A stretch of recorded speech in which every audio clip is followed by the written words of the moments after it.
Hey, everybody. Welcome back to Going Down the Road with Randy.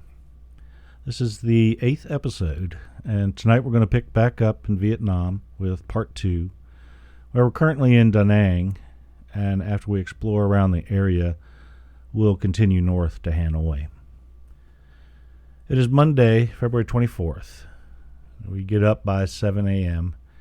We have rented a song tao for the day to take us to Hoi An, which is a UNESCO World Heritage Village, then to the Marble Mountains and China Beach. Miraculously, it's about on time when it picks us up, but then we stop for gas and fall about an hour behind somehow. They put 6 liters of gas at 2,600 dong in the car, and then they try to charge us for 8 liters of gas at 5,000 dong per liter. Of course, a huge row ensues when we demand to get the proper price. I mean, we can see the price and how much it is, for fuck's sake. But we as foreigners have to be cheated per some government policy or something, I don't know. Honestly, I get it, and we're okay with paying a tourist premium. But then they just take it over the top. We must drive a hard bargain, because our driver takes us back to the city center and pawns us off on his friend, and finally then we go. An hour drive to Hoi An, and we pile out and have coffee again. We split up and stroll through this picturesque, historic little port town, which is noted for its Japanese covered bridge and antique houses. It's an ancient port city which once rivaled Malacca in Malaysia in importance. The bridge is old and beautiful and marks the death of a mythical dragon which once stretched from India to Japan and caused earthquakes, floods, and typhoons. The houses were interesting, but a bit pricey, at 3,000 dong to go in. So we leave Hoi An and drive back towards Da Nang, stopping at Marble Mountain, where hordes of children offer to guide us and sell us some marble carvings. Unfortunately, I don't see any chess sets. We pay 4,000 dong just to scramble amongst the pagodas, caves, and battle-scarred gates of the one mountain out of 5. Great views over the surrounding countryside. Excellent graffiti and history. A VC field hospital overlooks the U.S. rest and relaxation area. It's pretty wild. We blow a bone at the top and then go wriggle our toes in the sand at China Beach before going back to Da Nang. We pass the abandoned huge old U.S. base on the way. We have the driver drop us at the market, and we change money as we hurry to get our painting. But we're too late. They're closed. Bummer. We'll try to get it tomorrow before going to Hue. We go back to the room and shower before going to dinner at To Do. Again. It's the thing to do. It's while there and talking to Brett and somebody else about Mi Son, and AJ and Dave, who won't go to Hue tomorrow, realize that we could stay here another day and get our painting, see the Mi Son ruins, and still get away with enough time to see Hue and the DMZ before zooming north to Hanoi and Laos.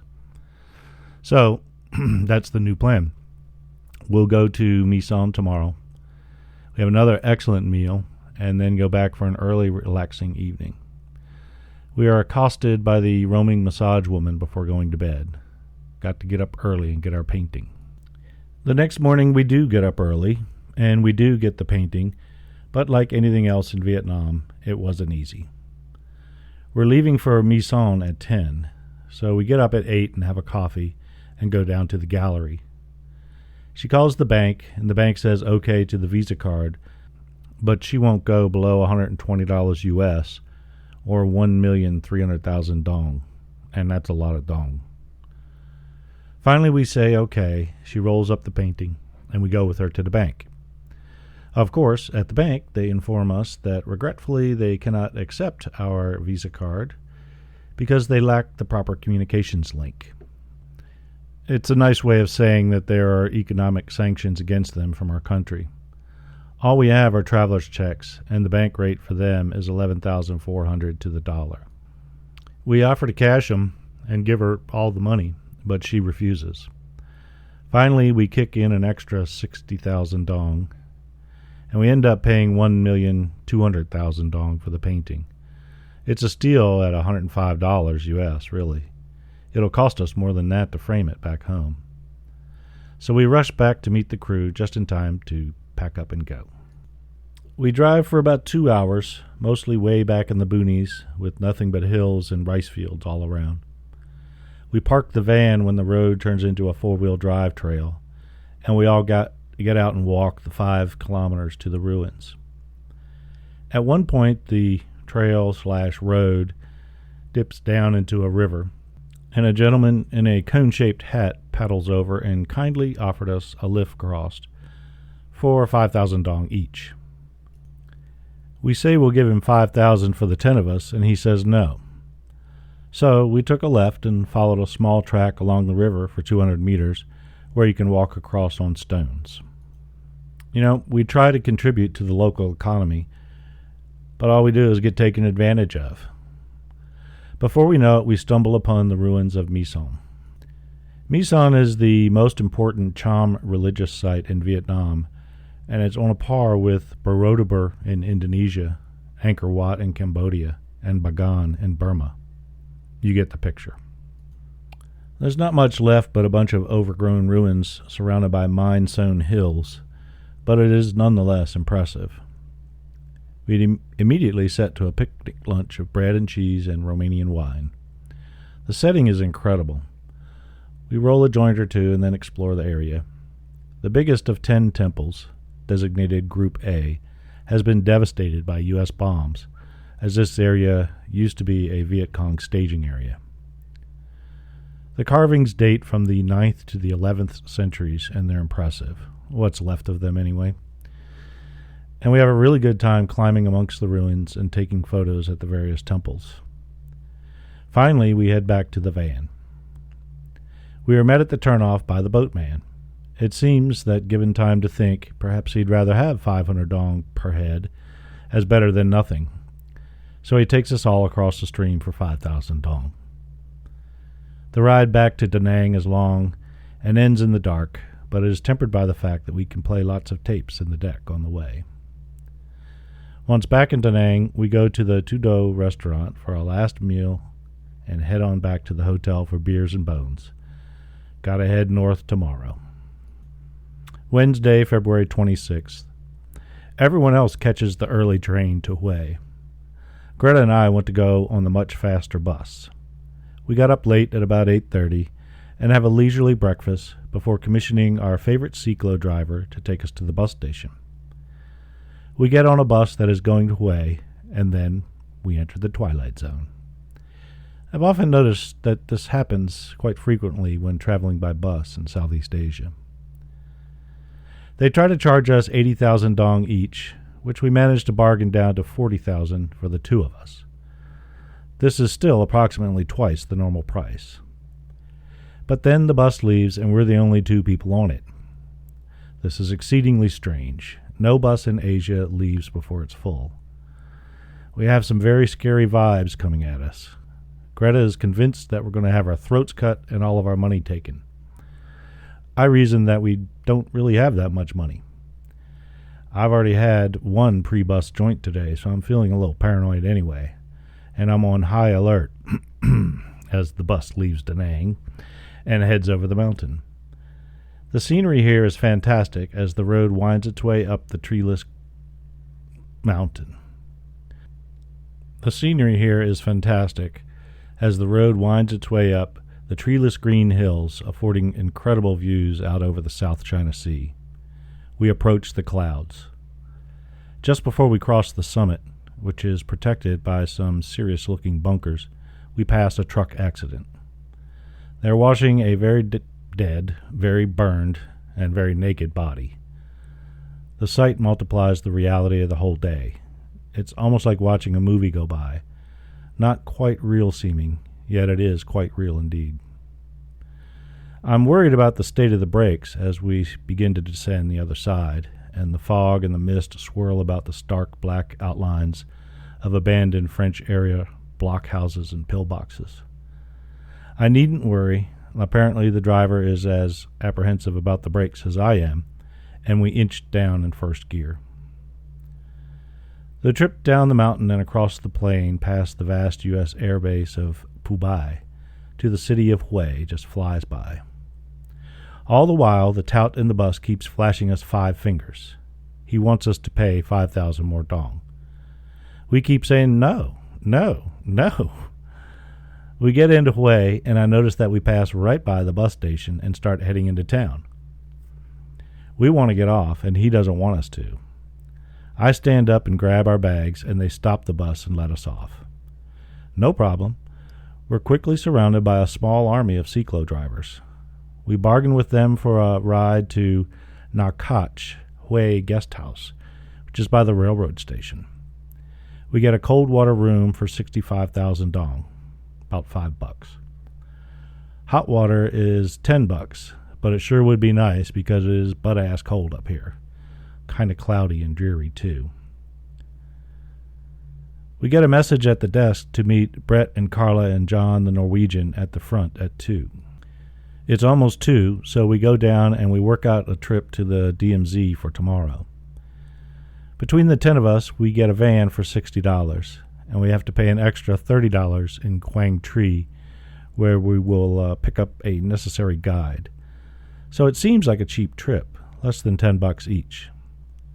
We sign up, not only for ourselves, but also for Dave and AJ, and then we go across the street for a massive, cheap 3,000 dong bowl with noodles and a baguette with cheese, and we also pick up a nice bag of buds as well, for the doobies are running low. This turns out to be quite a cafe with big Huda beers for 4,500 dong, and they're served in a cooler full of ice or a pitcher filled with the same. After a good lunch, we hire a cyclo to drive us around the city for 2 hours for 10,000 dong. We go down to Tien Mu Pagoda, which is the symbol of Hue. It's about 4 kilometers west of the city, and it was a hotbed of anti-government protest in the early 1960s. We talk with a monk there who needs books to study English with, and we see the big bell, but the main attraction here is to see the vintage Austin Healey, which transported the Bond's Thick Quang to his famous self-immolation in 1963. We find it behind the Watt, but can't believe it. It's being repainted. Classic. We get a few photos of that and then realize I've got a lot of these kinds of photos on this trip. Pearl Harbor being closed, Bondi Beach being dug up, now this famous car being repainted. Sometimes when you're traveling, you just don't know if the thing you came to see is going to be ready for you to see it. We go back to the cyclo to check out the Imperial Forbidden City. We buy some chirping bird whistles, but can't get far into the city as they are closing up.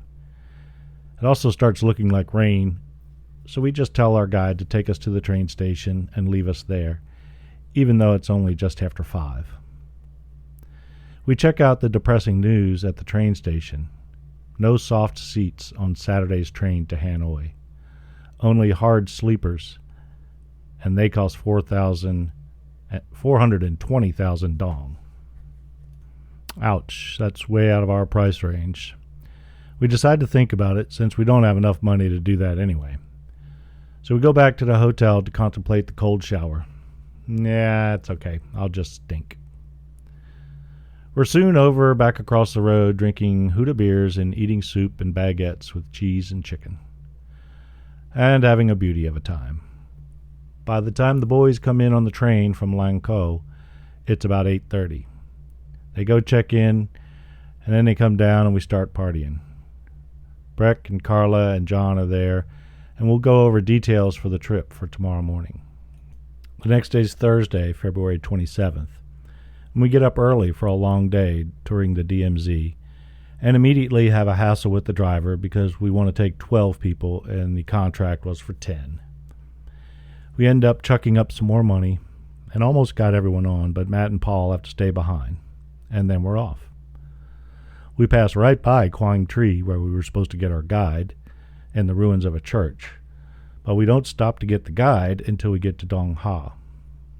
This dude is obviously a cop and is not to be trusted.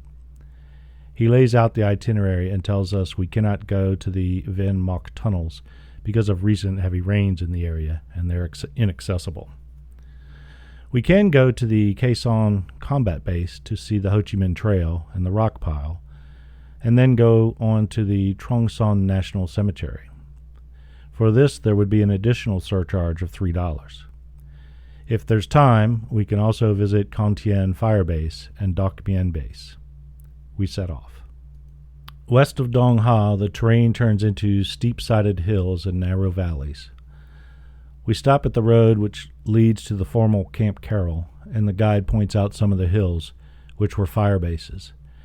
And all of it was part of the useless so-called McNamara's Wall, which was designed to stop infiltration over the DMZ. But it didn't work, of course. Walls only work in medieval times, and even then they had their faults. Just a little further on is the small hillock known as the Rock Pile. Honestly, it doesn't look like much, but much destruction emanated from it. This was one of the main artillery batteries for the DMZ, and it rained shells down 20 miles all around. Another 30 kilometers or so brings us to the Cuban Bridge over the Dak Krong River, built in 1973, and this was used as a branch of the Ho Chi Minh Trail. We continue on towards the town of Khe Sanh. This is not exactly what I had imagined the DMZ to be. There's no signs of mass destruction. There are piles and piles of scrap metal casings in people's front yards. One of the highlights of the morning was seeing a pig get lifted to the roof of a bus. He was none too happy about it either. We have a quick, rather hasty lunch at Khe Sanh before bumping down the dirt road to the site of the Khe Sanh Combat Base. This is a little more interesting. Khe Sanh is the site of one of the bloodiest engagements of the 10,000-day war. The ground was carpeted in places with bullets and shell cases, and everywhere was pockmarked by the holes dug by salvagers. No real physical evidence of the base remains, aside from the still visible airstrip. The Viet Cong called it the frying pan, and I'm sure it seemed like one to the GIs stationed here, only a stone's throw from the Laotian border. No wonder it was abandoned in 1968 after the Tet Offensive. The attack here in late 1967 was a decoy maneuver for the Tet Offensive, but it was no joke for the sad Marines stuck here. The all-important airstrip and base was all on the plains and surrounded by steep, jungly hills, which gave the North Vietnamese all the high ground. The geographic parallels with Dien Bien Phu are readily apparent. We collect a few souvenirs and get back on the van for the long ride out. It's getting late, so the group decides to cancel the cemetery to ensure we see Doc Mu Base. Situated on a small, low rise only 8 kilometers from the Ben Hai River, which was the demarcation line, or the River of Shame, separating North and South Vietnam. It was also an integral part of McNamara's Wall, but all that's left is a partially destroyed bunker surrounded by holes made by the high-risk salvages. One salvager has been killed for every day since the war ended. We see many shredded grenade canisters. Back in the car, we drove down the hill and over the plain to the Ben Hai Bridge and crossed over into North Vietnam. Each side of the river had a large flagpole, but the one on the north was now fallen over. It was probably built by the Russians. It's very dark by the time we get back to Quang Tri and drop the guide off. He makes us all pay $3 even though we didn't visit the cemetery. He says he made a mistake and Doc Bien cost $1 as well. Yeah, we say, "Sorry, Charlie." See what I did there? We pull into Hue at about 8 o'clock, and rather than risk a cold shower, we just had to take our chances with the cold beer across the street. We drink something like our body weight in Huda before AJ stumbles into the gutter, saying he feels funny. Dave and I escort him to bed, and then it turns out that he was taking something from the pharmacy. We're not quite sure whether it was some kind of downers or something. Whatever it was, it didn't mix with all the alcohol. Friday, February 28th. Ouch, my head. We get up fairly early and begin what turns out to be a day-long search for a minivan to Hanoi. The train costs over 400,000 dong, and the bus is 40,000. We're looking for something in between. We meet a guy on the street who used to work with the U.S. He helps us negotiate with a pharmacist to go to Hanoi for 2 million dong, or 250,000 each.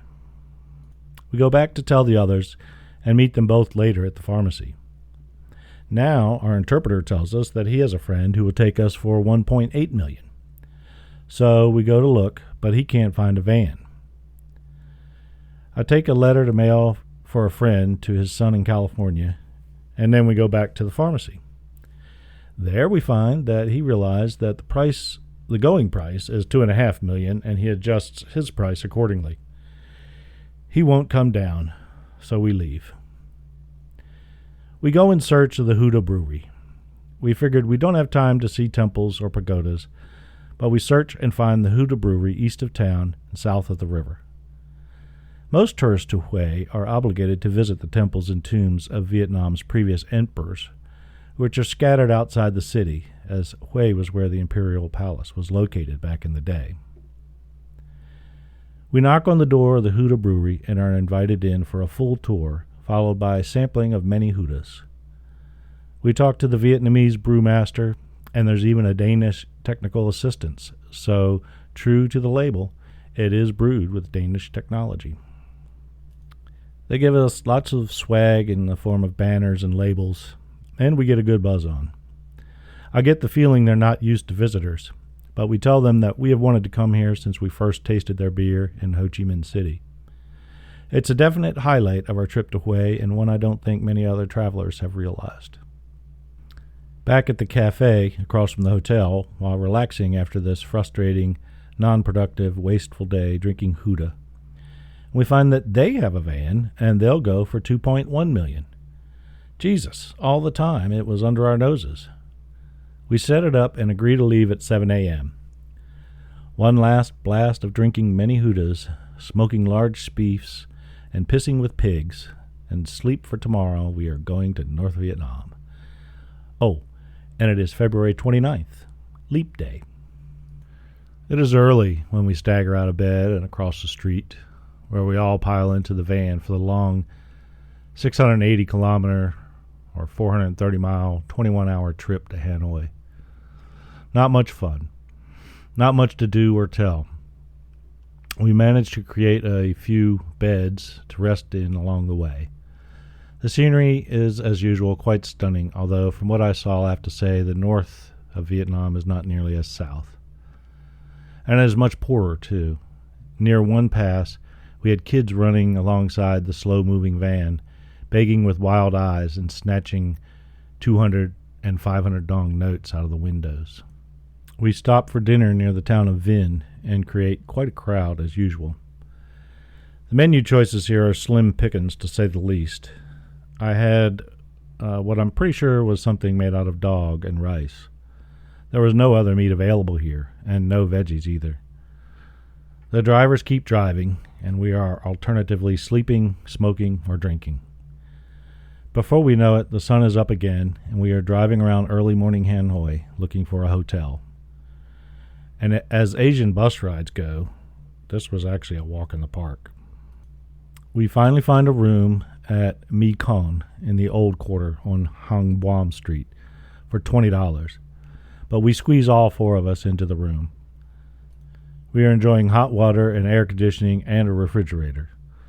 The street out front is full of life and stalls selling booze, so this is definitely the place. The only bad thing about it is the price, but all the hotels are expensive here in Hanoi. We're very tired from the drive, but we leave Hanoi the day after tomorrow in the morning, and the Ho Chi Minh Mausoleum is closed on Sunday afternoons and all day on Monday. So if we want to see him, we have to go now. So we bargained for a Ciclo, going from 10,000 to 3,000 in no time. The mausoleum is about 3 kilometers from the hotel. We get there and are directed to the reception building, where we leave our bags and cameras. Then we follow an army dude out to the wide avenue. Sober attire is required, and then we have to march 2 by 2 in formation down the parade-width street until we are opposite the museum. Here we do a left face up the red-carpeted steps and into the imposing marble memorial. There are guards with bayonets at the door and in every corner of the circuitous route to see Ho Chi Minh. One of the guards wants to see inside my fanny pack, and I suddenly realize that I have a small bag of weed still in there. I also had a lot of 5,000 dong notes, and I had covered the baggie with them. He didn't ask me to take it off and didn't probe any further, but it gave me a scare, and I was probably as pale as Ho when I went in to see him. We go up some stairs and enter the room Ho is in. There, in an ornately carved wooden sarcophagus with glass windows, is Ho Chi Minh. He is dressed in black silk pajamas, and his lower half is completely covered by a blanket. The sight is impressive. Silence in this great hall is contained and reflected by the huge slabs of cold marble. There's a reproduction of the Vietnamese flag in marble on the wall. You must be completely silent, and you must keep moving. You cannot put your hands in your pockets. The soldier guides at the front and the back of the group keep prodding us along. Before we know it, we are down the stairs and blinking in the sunshine and wondering whether the last 5 minutes ever happened or if it was the recollection of some weird dream. The guards move us along the path down to Ho's house. It was built here in 1959 by the side of a pond. It is modest, but a very well-built home with Spartan furnishings.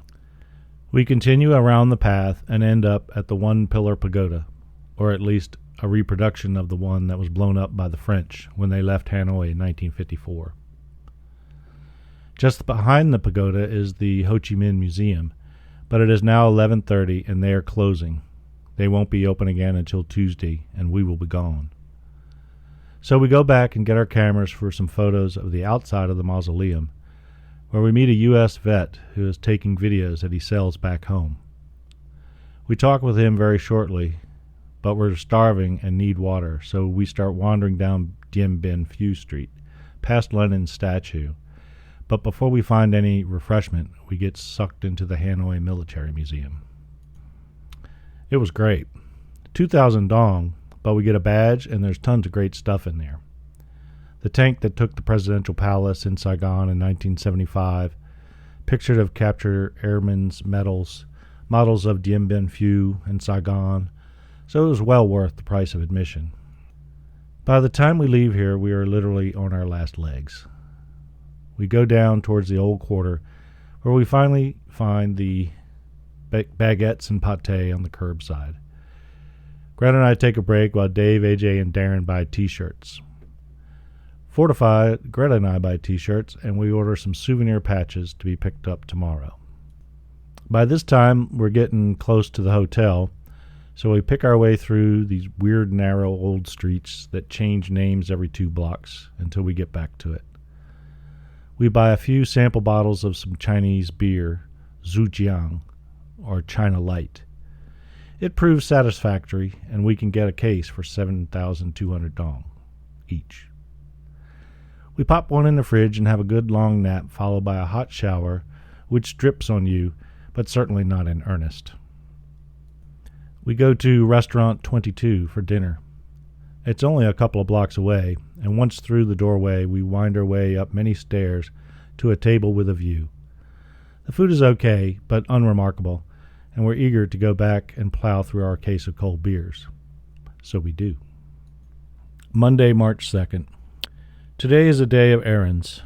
We have to reconfirm our flight on Lao Airways tomorrow, send some postcards, go to the Indian Embassy to try to get a visa in a day. Plus, we want to see the Hanoi Hilton. We're not screwing around. We're cycloing everywhere. We've called the Thai embassy and found that we don't need a Thai visa to cross from Vientiane to Nang Khai on the ferry boat, if we only stay 15 days or less in Thailand. So then we go to the Vientiane Viet Nam Airlines International Booking Office near the lake, where mass confusion reigns. Absolutely no signs in English.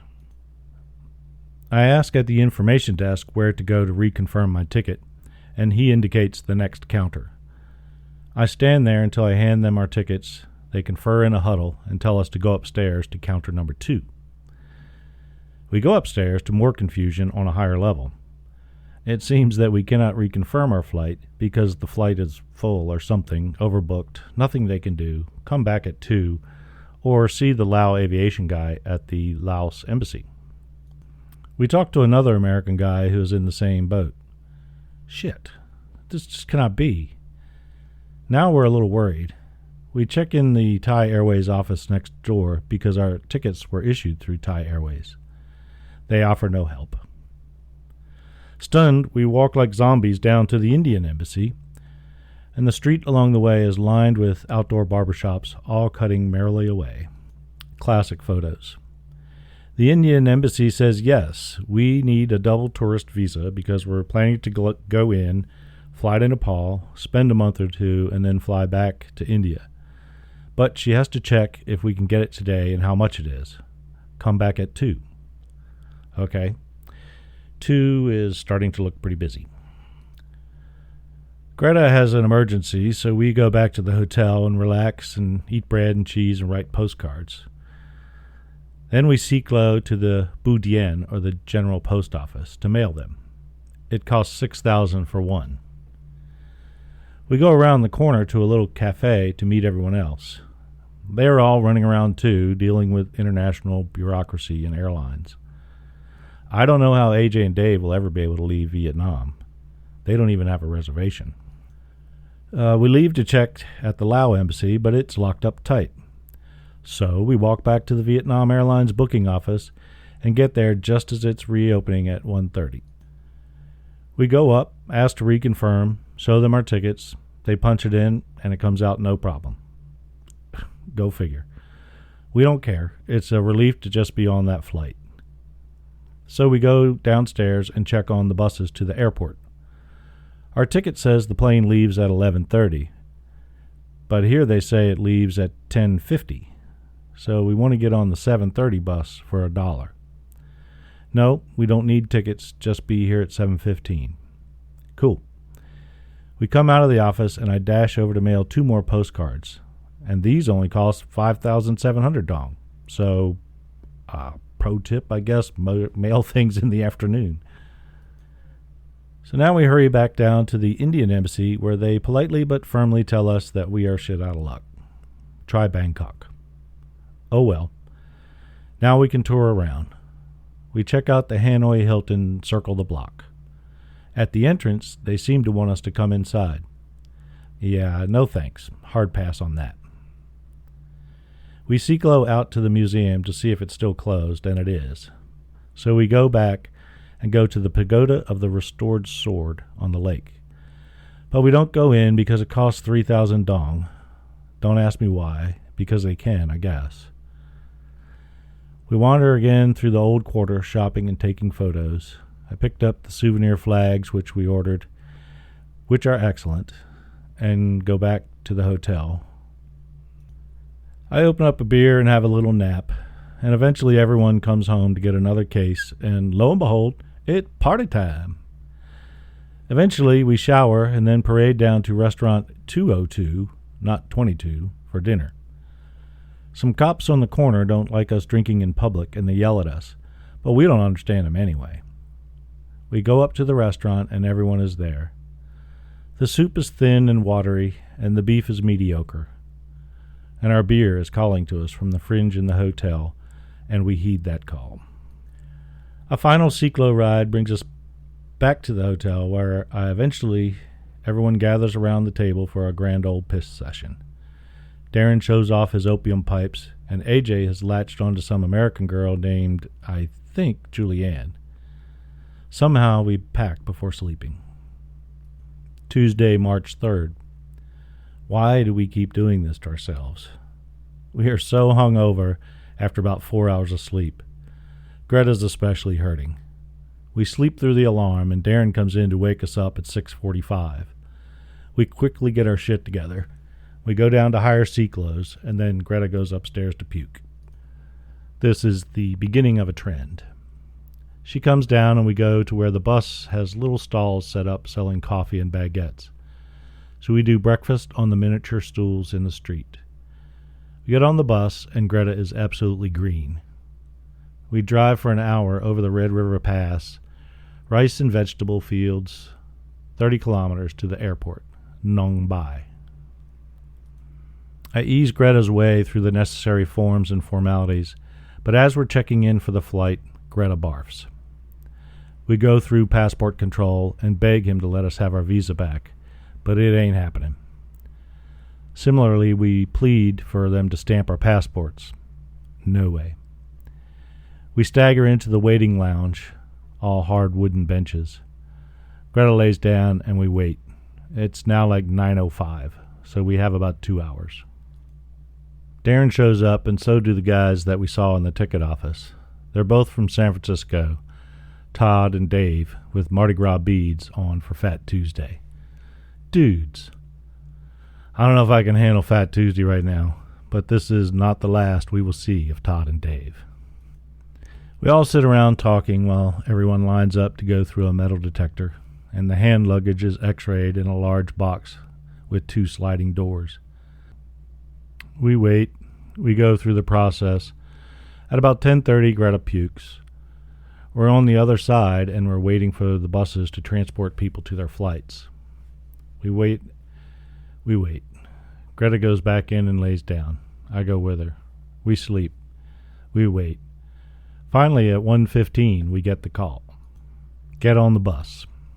We fill the bus and go out to the small twin-prop plane on the runway. It's a Russian Antonov 24. The seats pack you in almost as tight as a Vietnamese bus. I can't believe all the people on this plane. As soon as everyone's aboard, we just cruise out and take off. There is no other air traffic. The airport is indeed surrounded by bomb craters, and you can see where the anti-aircraft defenses were set up. Vietnam falls away. It's almost a relief, really. It's such an intense country, it just constantly saps your energy. We are going to the Lao People's Democratic Republic, or Lao PDR.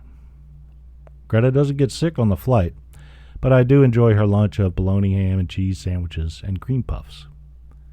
The flight takes about an hour and 20 minutes, and we arrive in Vientiane, Laos at about 4 p.m. Along the way in, you can see the little hill tribe villages down below. It's very primitive looking. Probably growing opium and doing it legally. Laos being one of the very few countries in the world which tolerates cultivation. The ground looks very dry from above as we come into land, and once again I ease Greta through the formalities, which are in any case quite minimal. We meet the 2 dudes in front of the airport, and the 4 of us share a taxi to the Metropole Hotel, which seems temporarily out of $5 rooms, and would we like one for $26? No thank you. We go back out, and Greta is near the end. I get us into 2 rickshaws, and a driver takes us to a cheap hotel he knows. I ask how much. $6. I check it out. It's okay. We're in. Greta collapses on the bed. They bring us free water, towels, soap, and toilet paper. We settle right in. I get her comfortable, and then I go out and wander around. I go all the way back into town and get back at about dark. Greta has a fever, which is at 38.9, has now gone down to 38.4. She isn't going anywhere. I'm hungry, so I walk back into town again and try to eat at the Indian place, but it's full. So I go back to the Thai restaurant and have fried rice. It goes down pretty heavy. I walk back to the Thong guest house near New Nguyen Dong Market, and I'm tired. I go back to the hotel, and before I know it, I'm puking too, and I got the shits. We both pass out in separate beds, feeling like death. Wednesday, March 4th. This is our last day taking malaria pills. Yay! We've been taking them for about a year now. Well, not quite, but we should be good through Laos and Thailand, and we don't need them in India and Nepal anyway. We sleep and sleep. I get up and shit every 3 hours like clockwork. We only go as far as downstairs for toilet paper and drinks. Finally, at about 4, we have a motorcycle taxi take us to the market for 500 kip. I want to buy some grass, which is openly sold in the market here. But the market is closed when we get there. Oh well. So we go by the U.S. Embassy, which shows a movie every Wednesday for $2. Tonight's feature is Pure Luck, starring Martin Short and Danny Glover. Sounds bad. We bump into the dudes at the photo store, where they are preparing a stack of envelopes. They've been to the market and bought some grass, and they're going to mail it to themselves all over the world. Would we like some? Why, yes, thank you. We go up to their room at the Metropole and listen to some Professor Longhair, followed by a vintage Grateful Dead on their speaker-equipped Walkman, while we enjoy some fine Lowy Wowie. These guys are mailing packages to themselves in Mongolia, China, and Russia, and they're also sending some to their home in the States. They are on the Been There, Done That World Preservation Tour, and their goal is to see Ho Chi Minh, Mao Zedong, and Lenin all under glass. We blow another bone before going to see the stupidest movie I've ever seen. Oh, it was kind of funny, though. The embassy people in attendance reminded me of living in Vienna. The people in the audience, that is, but there were fewer of them. There's a certain vibe emitted by the people and families in the U.S. Foreign Service that I'm not quite sure how to describe, but as a kind of we're all in this together sort of feeling. After the film, we all try to eat at the Indian restaurant, but they say it's too late. They're closed. So we decide to skip dinner and catch a motorcycle taxi back to the hotel. We share a taxi with the woman with 2 very cute little boys who why at us when we get out. A why is the traditional Buddhist greeting, a sign of respect to elders, where the hands are clasped together and held just above the forehead, accompanied by a little bow. So sweet. We go up to the room and pass out. The next morning we sleep in rather late again, but when we leave we rent bikes from the guest house. 700 kip for the day. At roughly 14,000 kip to the dollar, that's less than a dime. We stop at the Anand Hotel and find there is no way to go to Luang Prabang or anywhere else outside of Vientiane City on a tourist visa, whether we buy a tour or not. Bummer. Well, that settles that. Next, we go to the telephone office, and Greta makes a $15 3-minute phone call to her mom. We have breakfast at the coffee shop across from the Metropole Hotel. Greta decides we should pedal out to the Mekong guest house to leave a message for everybody. It's hot. We stop for water at a small shop on the side of the road. We also stop at Wat Si Muang, which is built around Lac Muang, or the city pillar, home of the guardian spirit of Vientiane, sanctified by a pregnant girl's sacrifice, according to legend. The Wat is okay, but the grounds are even better. Lots of sculptures and monkeys. Yes, monkeys. One clamped onto Greta and didn't want to leave. She carried him around for a while. There was some other strange animal with a long, thick tail and short, strong legs with claws and a pointed, fox-like face with teeth and tufted, pointed ears like a cat. I don't know what the hell it was. I was later told that it was a ferret badger. We go over to the market across the road to look for grass. We look all over. Greta went to use the toilet, and I go across the road and find the Lao No. 1 ganja hanging up by the bagful. 300 kip per bag, less than a nickel. We go to see if the Brits have checked in anywhere, but can't find them. So we go back to our room and smoke. We have showers and a nap, and then we come out for a simple Indian meal of dal and rice with chapatis. We pedal back to the room after dinner with no alcohol and lie around reading and then sleep.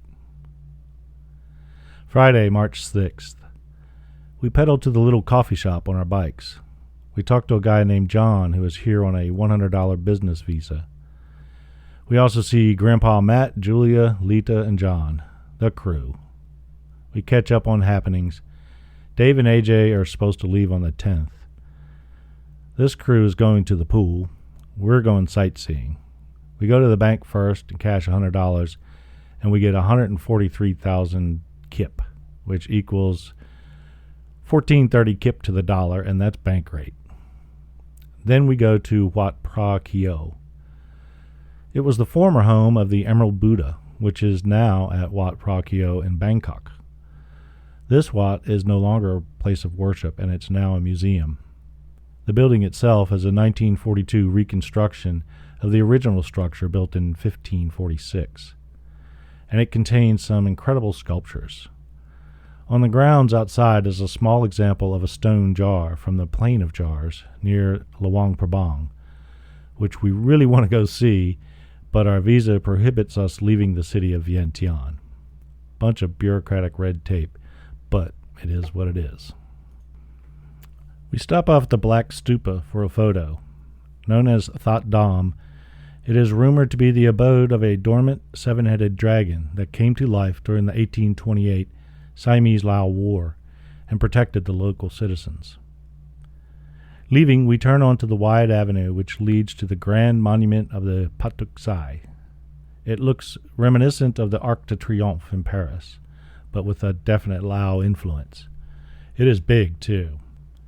It's 450 kip to go to the top, so we do, and I blow a bone up there enjoying the view. You can see from there all the way up the radiating avenue to our next objective, the Pha That Luang, or the Great Sacred Stupa.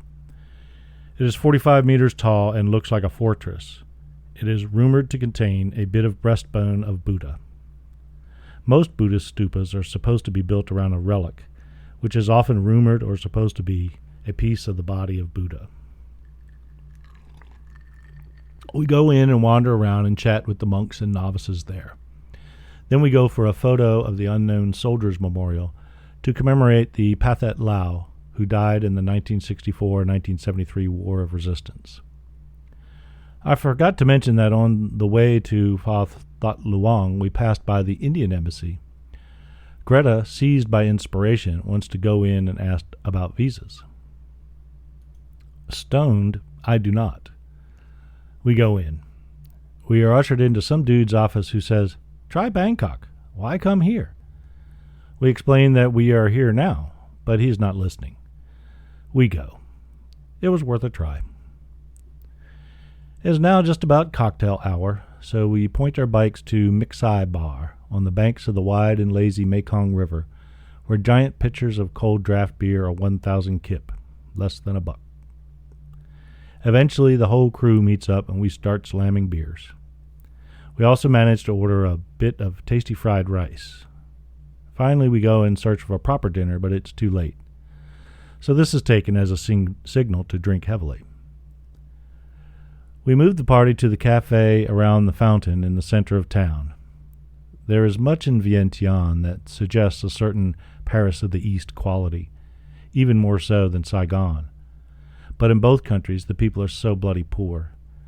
This capital is like a small town, smaller than Boulder, and it's crawling with UN relief workers, embassy people, and NGOs. They get a lot of international aid here. It's a big business. We order hamburgers for 2,000 kip and drink pitchers of beer and smoke doobies. Some old fart who looks like Robin Leach latches onto us. Finally, it was curfew here, 12 p.m. We have to head home, and we stagger in at 12:30. I think we worried our hosts.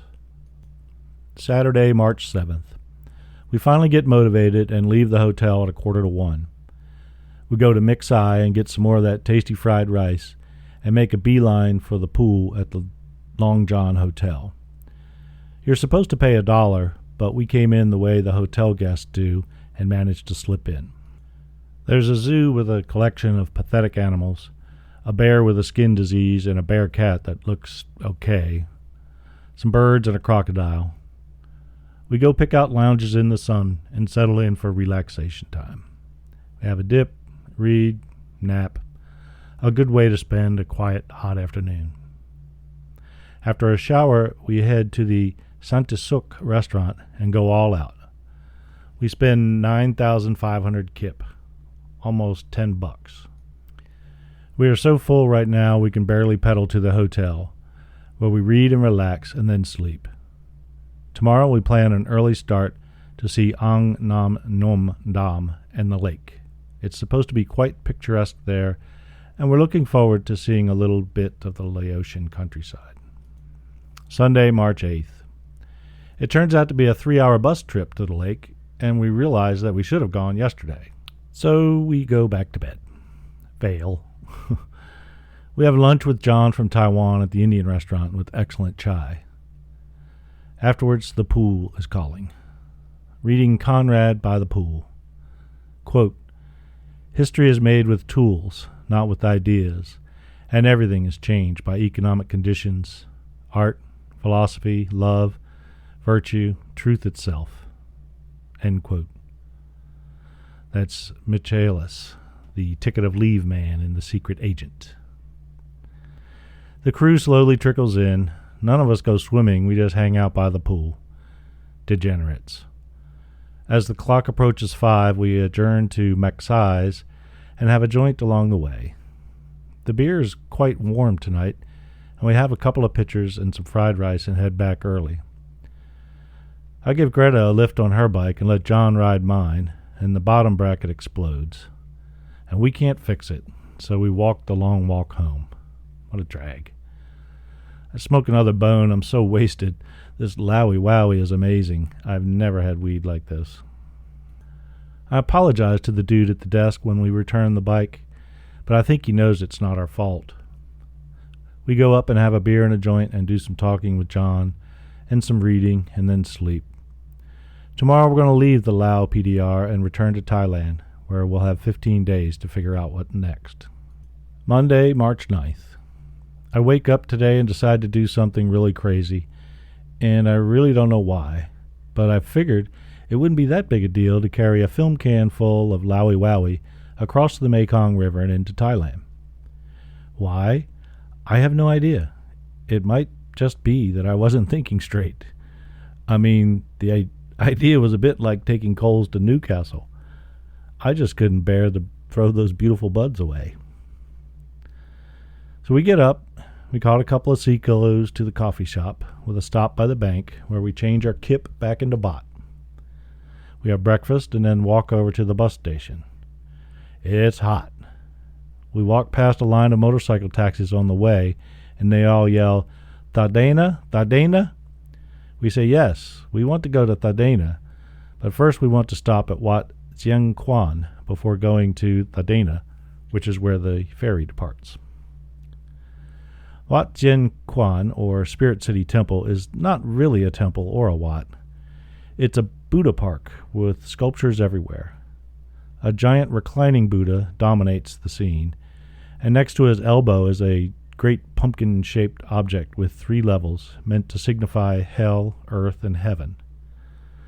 They were all built by Luang Pu, which means the venerable grandfather, Buena Sulat, a yogi/priest/shaman who merges Buddhist and Hindu philosophy. Apparently, there's a similar one called Wat Kiek in Nong Khai, just across the river.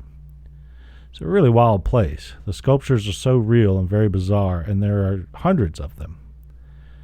My favorite is a man with 4 arms riding a 3-headed elephant. The pumpkin is good too, but I wish I'd brought a flashlight. I smoke a joint on the roof of the pumpkin. We take lots of photos, and then had the driver take us to Thadena. The ferry doesn't leave until 2, and it's only about 1. So we find a cafe overlooking the wide Mekong and have a Coke and relax, reading and writing for an hour. Then, the moment of truth, we go. There's no problems in Lao PDR. Stamp, stamp, okay, down to the boats. And we're over across the river in no time, climbing the steep steps up to the Nong Khai immigration checkpoint. We fill out the forms, get our passports stamped, and then as we head out, to my horror, they want to search my bag. Holy crap. I nearly shit myself right there. They go through my shoulder bag pretty good, but when faced with the purple monster, my backpack, they are daunted from their task. They half-heartedly squish its sides a couple of times, but that's it. Perhaps it's the smell of the fermenting laundry that put them off. In any case, we are waved through, and handshaking and heart-pounding, I was squinting in the hot sun. That was a close one. It doesn't help that I'm stoned as hell.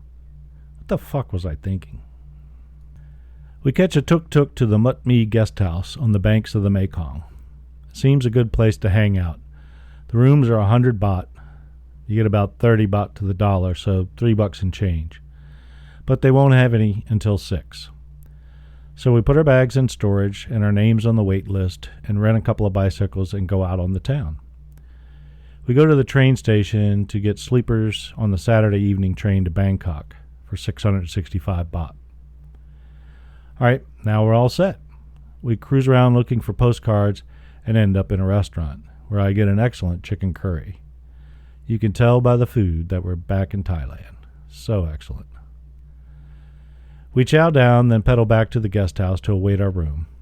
I pass out on a big padded dish hanging under a large shady tree until the mosquitoes drive me away and I must get up. We get our room, spacious and with a view. Toilet is down the hall, but the bed looks big and comfy. We settle in and sort out our dirty laundry and shower until we decide to go downstairs for a few beers and perhaps a bite to eat. I get a delicious chicken with ginger and rice. We wander out for a doobie walk, but it seems very watchful here. The guest house seems to have a firm management intent on sound principles. They will not tolerate any smoking of the devil's grass on their property. Tuesday, March 10th. Quote, to snatch a passing phase of life is only the beginning of the task. The task, approached in tenderness and faith, is to hold up unquestioningly, without choice and without fear, the rescued fragment before all eyes in the light of a sincere mood.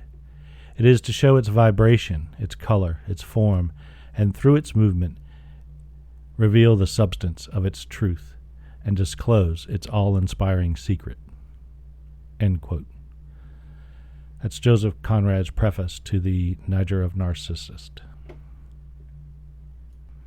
I've decided that today is laundry day, and I will scrub my laundry down and then sit back and watch it dry. That's the best part. They've got nice big pots of tea here and only 10 baht, a rarity in Thailand. We ran into Nita and Jan at breakfast. I guess the English crew went on motorbikes up to Chiang Kien. Dave and AJ are supposed to fly into Laos today, I guess. But I'm off to wash clothes. After I've accomplished the chore of laundry, now I can hang out and write, maybe catch up on my story. Brett and I have been talking about that taboo traveler's subject. What are we going to do when we go home? Blah, blah, blah, blah, blah. Yeah, we talk about what we're going to do, but we don't really know. Honestly, I can't even imagine what it's going to be like going back. Wednesday, March 11th. 1 week with no malaria tablets. We have breakfast, then pack and leave the Mut Mi in time to catch the 10:50 bus to Songkhom. We get there at about 1:30, so it's not a bad trip at all, and it only costs 25 baht. We get off at the River Hut's guest house, and it's all closed up. No one home. We try some of the other places, 50 baht, but none on the river. Finally, we go to the TXK guest house and get a bungalow with a fan for 80 baht. We settle in, have a tofu burger, which is excellent, and then a nap. We sign up for the communal feast this evening. For only 45 baht, we'll check it out. After a shower, we go see if we can find some Mekong whiskey. The Mekong search is successful, of course, and the dinner is pretty good too, but there's not enough of it. We have some nice dinner talk. People are interested to hear of our Vietnam adventures. After dinner, we go with everyone to see the festival dancing. It's hilarious. There seems to be about 2 male singers, 1 female singer, and 16 young female dancers. They keep changing clothes between each number, and there's about 1,000 people watching them. I watched for a bit, but the entertainment value was pretty low. Watching the monks run the primitive ring toss game was much better. They are getting a baht a ring and are making a fortune. We soon get bored and go back to the guest house and finish off the Mekong. The next morning we got up and moved bungalows. We now occupy the grand bungalow on the river with a hammock and a chair. Excellent. We needed a place to hang out. We have tea and give the Aussies and the English last information on Viet Nam. It's fun to talk about going there. I almost wish we were going back, which is kind of funny since I couldn't wait to get out of the place. We go and have some breakfast and talk more about Vietnam. And then we go back to the guest house, and they pack to catch a bus to Nong Khai. I share a joint with the Aussie guy before he goes, and now I'm just sitting here on the crumbling banks of the mighty Mekong watching the old river just roll on by. I think I'll do it until Saturday. The biggest item currently on my calendar is that I have to have my herbal sauna at 5, and I think I can make that. The sauna is fantastic. I draw a picture of the rig in my journal, but basically it's a 5-gallon can with a tight-fitting lid filled with water and herbs that's placed over a hot fire, and then the resulting steam is piped into the sauna. They put lemongrass and eucalyptus in the water, and it starts boiling away. It's really more like a steam bath than a sauna, really, but the end result is the same. Relaxation. This is the place for it. We pass on the communal dinner tonight. The leaves they fed us last night have passed unchanged through my entire body. Tonight it is supposed to be peanut sauce. Sounds good, but I'll pass. We go to DD Guest House for dinner, including pancakes. We return stuffed, lay back and listen to the radio, smoke a joint, and read. Friday, March 13th. Lucky day. Greta goes to get a twisting Thai massage at 10, and when she gets back, we have some lunch, brunch, whatever, settle in for some more heavy relaxation. This will be the last day of our sojourn here along the Mekong. Tomorrow we must go to Bangkok on the night train. There's a wedding here today, or perhaps it's just the reception. In any case, we are invited to dinner tonight. We'll try to leave here at around noon tomorrow so that we might have a couple of hours looking around Nong Khai for Dave and AJ. They may be around now, assuming they got out of Vietnam okay. So not much happening today. Watch the river roll inexorably on. We go to the wedding for dinner. I must say that although the people are very friendly and nice, I could have done without the dinner. Sticky rice, leaves, and cat food.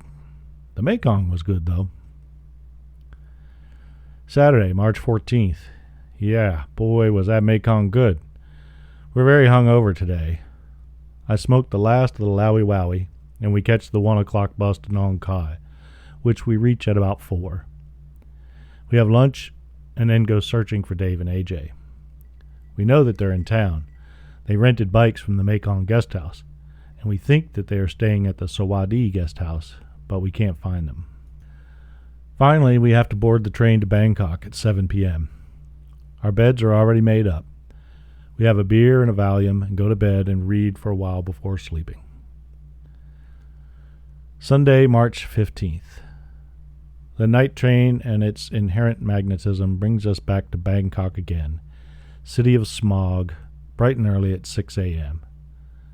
We deal with the usual hassle of tuk-tuk drivers and getting a room, but actually we end up with a nice room at the preferred green guest house, a corner one on the 3rd floor.